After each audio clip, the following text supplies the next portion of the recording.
Hello, everyone. It's Jimmy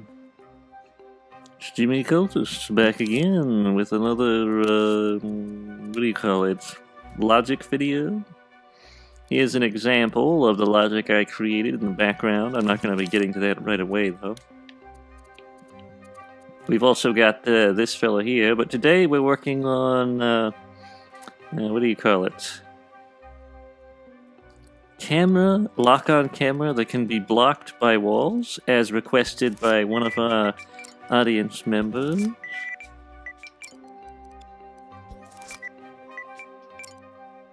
We're just going to put some parameters in place real quick before we start.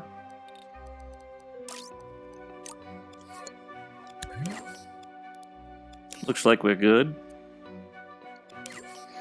Now the first thing we're going to want, and I'm just going to take a quick peek, we're going to want a tag labeled Cam P, short for camera place. I'm going to move it up a little bit. Use grid snap to alter the trajectory, make orientation, I suppose you'd call it. Y up, Z front, X to the right, or to the left if you're facing this way.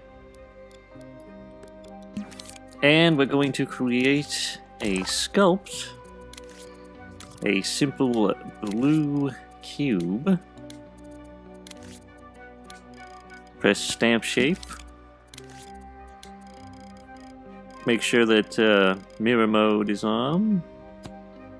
I'm gonna put a little thing like so.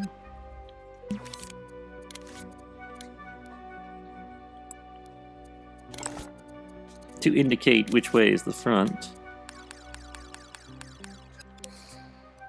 And yeah, it's not really important to turn off the luminoise or do any of this other stuff, but that's mainly just, you know, good looking. What is important is make it non-collidable and invisible. And no physics, because it's not really going to be doing anything. Oh, and ignore gravity and no density.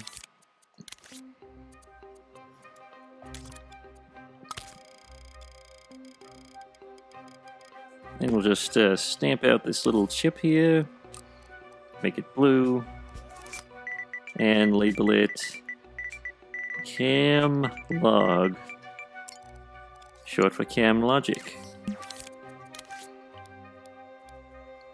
I'm going to take a quick look at the cam logic. Okay, first thing we're going to want is a look at rotator. Set it to maximum overall dampening and maximum rotation strength. Stay upright. Speed of 55555, basically just maximum. And set it to target a tag labeled target. And just to demonstrate something real quick, over here we have a tag labeled target on our enemy. We also have this cylinder, which is collidable, but does not collide with foes, and is labeled foe. The enemy, or this red fellow, is also labeled foe. Anyway. Let's orientate this right.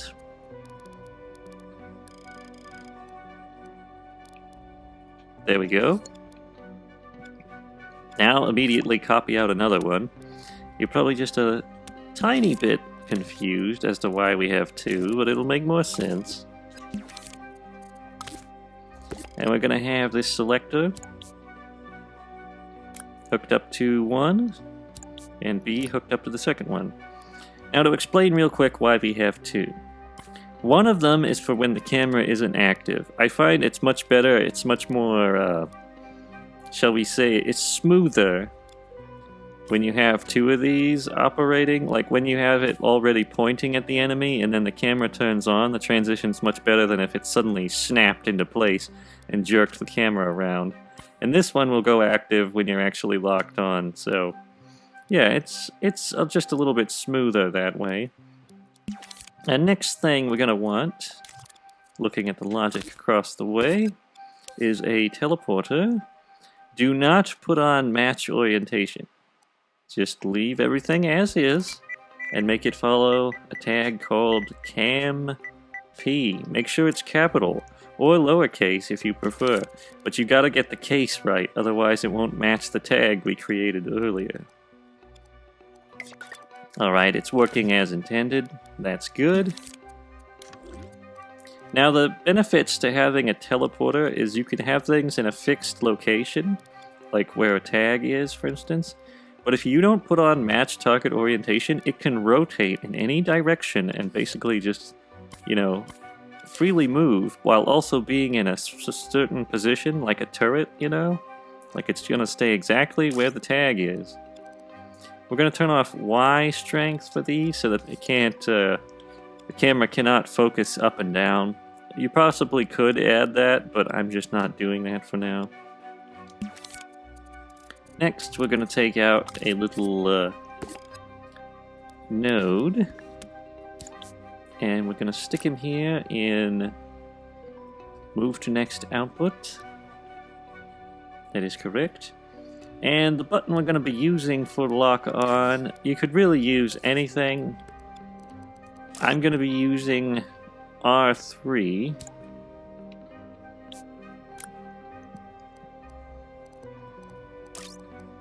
Also, let's do forced possession, just to make things more convenient. Alright, next thing we're gonna need is a microchip, which is going to contain our wonderful camera.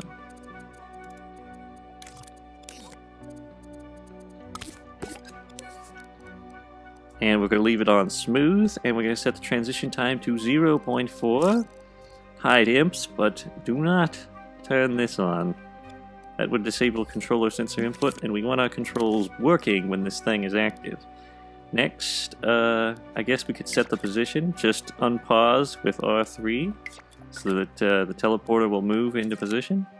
And from here, we can actually judge our player's field of view and position the camera appropriately. Let me check and see if there's anything else. Nope, nothing else in there. That's good. And next, I think we're gonna need a NOT gate, which we're going to connect to the power of the node. I think that's proper. Yes, it is. And we're gonna need a zone. And basically, this is going to be the distance at which we can lock on with an enemy. I think I've already covered the subject of locking on before, but we're sort of going through it again. Doesn't help to remind people. And you're probably like, well, won't this kind of, you know, lock on through walls? And yes, you would be right. This will indeed lock on through walls, but it's all going to make sense in a minute. Next thing we want is another node hooked into here. And then we want a laser scope. I'm going to put it on hit something. Now, what does the laser scope do, you may ask? This is actually what's going to prevent us from locking on through walls. See, an AND gate requires 2 active inputs in order to send an output to the node. So both of these things have to be hitting something. And if our laser scope is not hitting the target, and if we turn off X-ray mode, then we're going to always have to see the target in view in order for it to work. And we're just going to turn all these off so that it only targets foe. It can be visible and non-collidable, that's fine. Let's kind of stick it out here. This is going to be kind of the range at which we can, you know, lock onto something. Now there is a tiny bit of an issue, and that has to do with if it's too close, it's blocked by the player and or the cam box, because it's only going to see a foe. And you might be asking, well, shouldn't I move that in? Like, when the player is really close, he'll have trouble locking onto the enemy at that range. Well, the way I would fix this is I would just create another zone, albeit a lot closer, because at a certain point, they're not going to be behind a wall anyway. At this range, that's not behind a wall. We'll just stick that in there so that when we're at close range, things will still work as intended. Oh, another thing we're going to do, we're going to copy this. Oh, excuse me. Got a little confused for a second. We're going to copy it and put it on the player chip. And we're going to change the speed to 180. I think that's a little bit more realistic. Maybe 250. We'll do 250. We don't want it to be too fast. We don't want them jerking around like a Age of Empires unit.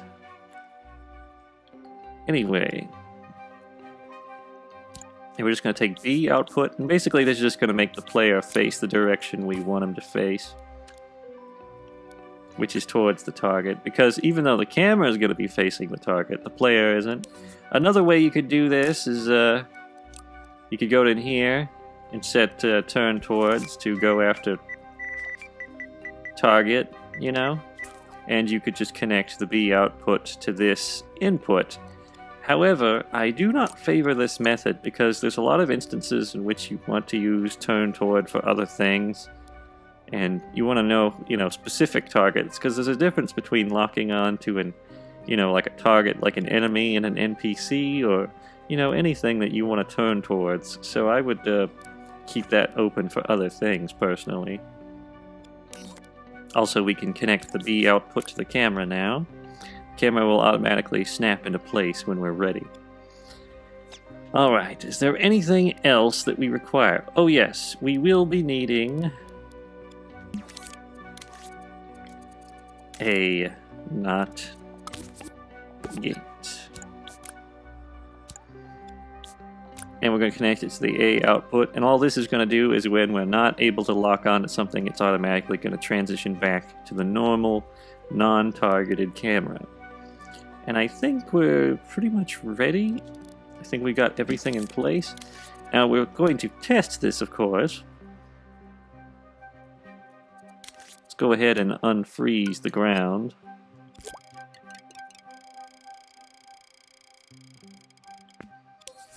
Make sure this is labeled scenery, by the way. Although technically, it's going to collide with it regardless. Like, even if it was labeled nothing, the way our laser scope is set up, it really will, have trouble seeing through unlabeled stuff as well. Okay, lock on. So we're locked on. Just make sure everything is working as intended. Even at close range, we're locked on. Now we're just gonna clip in front of this wall and whoa! We're not locked on anymore. Now, just to make sure that we actually, are absolutely certain about what's going on here, I'm going to put this a little closer to the corner. That way there's no doubt that it's working as intended. I'm just going to slightly clip through this corner, and whoa, can't lock onto him anymore.